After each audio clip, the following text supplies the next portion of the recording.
Umatilla Reservation had been created to end the Cayuse War, the territory of Washington had been around 2 full years. The territory was run by Governor Isaac Stevens. This guy was brutal to Native Americans within the territory's borders.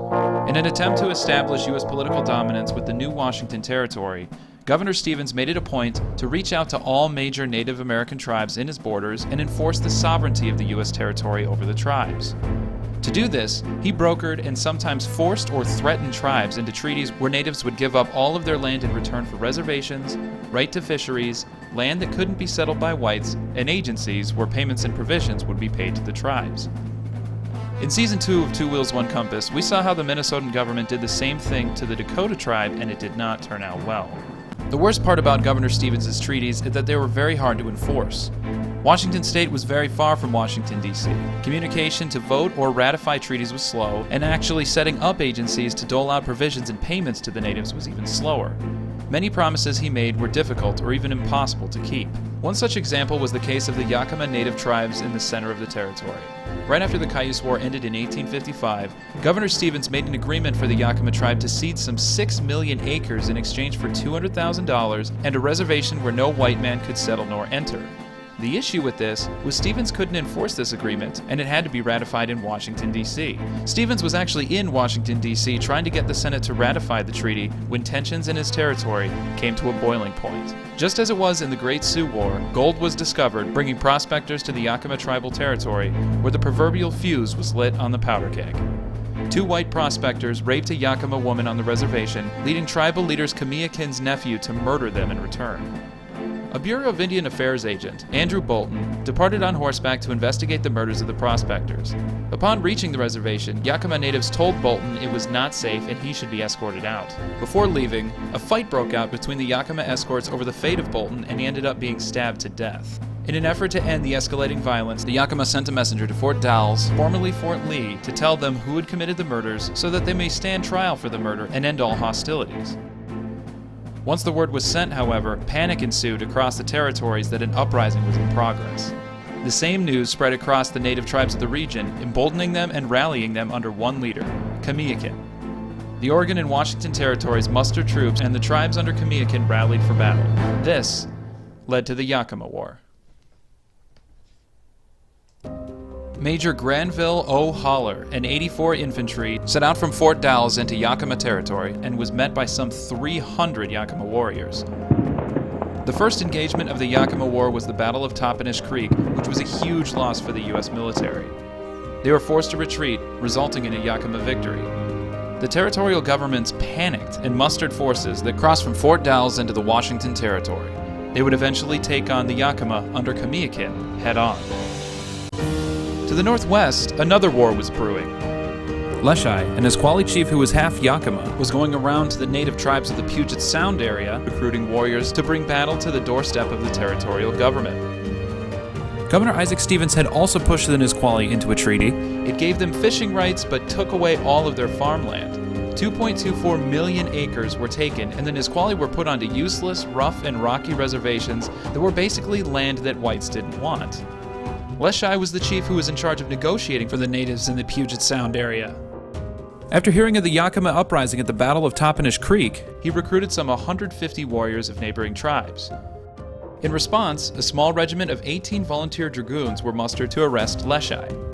The dragoons were discovered on the White River.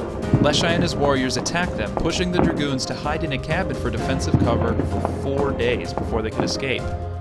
Leschi's warriors then raided several settlers' cabins along the White River, and they killed 9 civilians. The civilians had been told by neutral natives to flee, but they didn't leave. Until his death, Leschi claimed that he did everything he could to stop the massacre along the White River. While this was going on, 243 U.S. soldiers were attempting to cross the Natchez Pass and enter the Yakima homeland from the rear. The snow was too thick, and they'd gone around and attempted to cross at the White River. Leschi's forces were spotted, and the U.S. made an attempt to cross. They were unable to advance due to native sharpshooters, and they waited until the next day to make another attempt. Leschi's warriors fell back to the Green River and celebrated, only to be attacked again by U.S. soldiers. The attack was unsuccessful, and there were only casualties on the U.S. side. The soldiers ended up falling back, marking a victory for Leschi at the Battle of White River. Days later, the force that had been mustered by both Oregon and Washington's territorial governments attacked a defensive barrier put up by Kamiakin with artillery. For the next few days, the U.S. would advance on Kamiakin only to be attacked by natives using hit-and-run tactics, using geographical barriers such as forests and rivers the whole way. This tired and angered the soldiers who were gaining casualties left and right. These failed series of attacks were called the Battle of Union Gap. Only one of Kamiakin's soldiers died during the attacks. Frustrated with winter approaching, the U.S. forces returned to Fort Dalles. Later in the month of November, U.S. soldiers returned to the White River Valley where the Battle of White River had occurred and ran into natives again. There were several casualties on both sides, but no outcome. Camping nearby, the U.S. troops were fired upon, killing several troops, including a lieutenant that was leading them. The battle was known as the Skirmish at Brennan's Prairie. So far, Kamiakin and the Central Washington Native tribes were on the defensive, but winning every battle. The Washington and Oregon territorial governments were unsure what to do next. A general by the name of John E. Wool arrived from California and stationed himself at Fort Vancouver. He wasn't very popular because he blamed much of the conflict that was occurring in the territories on the fault of the whites. His plan to move the Yakima and Puget Sound Wars forward was to arm the militia in settlements close to hostile native areas and have the army stationed in areas natives were known to hunt. They would occupy traditional hunting grounds and fishing grounds, starving the Yakima into surrender. The governor down in the Territory of Oregon had a different idea. Governor George Law Curry had taken a force of U.S. soldiers and decided to launch a preemptive and largely unprovoked attack against the eastern tribes of the Walla Walla, Palouse, Umatilla, and Cayuse, who had up until that point remained cautiously neutral in the conflict. The eastern tribes were now involved, causing the Walla Walla Valley to become yet another native hotspot. The Walla Walla leader Yellowbird responded by attacking Fort Walla Walla. In response, the Oregonian Territory sent 350 soldiers to the abandoned fort and set out to punish the Walla Walla. Yellowbird, who believed it was an appropriate response to the attack on their reservation, met under the white flag of truce and offered himself up as a hostage to end hostilities and create a ceasefire. Other neighboring Cayuse and other tribes heard of the unprovoked attack on the Umatilla Reservation and decided to take it a step further.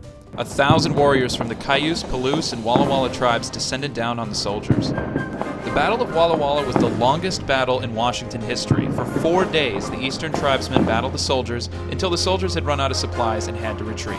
Yellowbird was later found beheaded, dismembered, and scalped as a result of the broken ceasefire.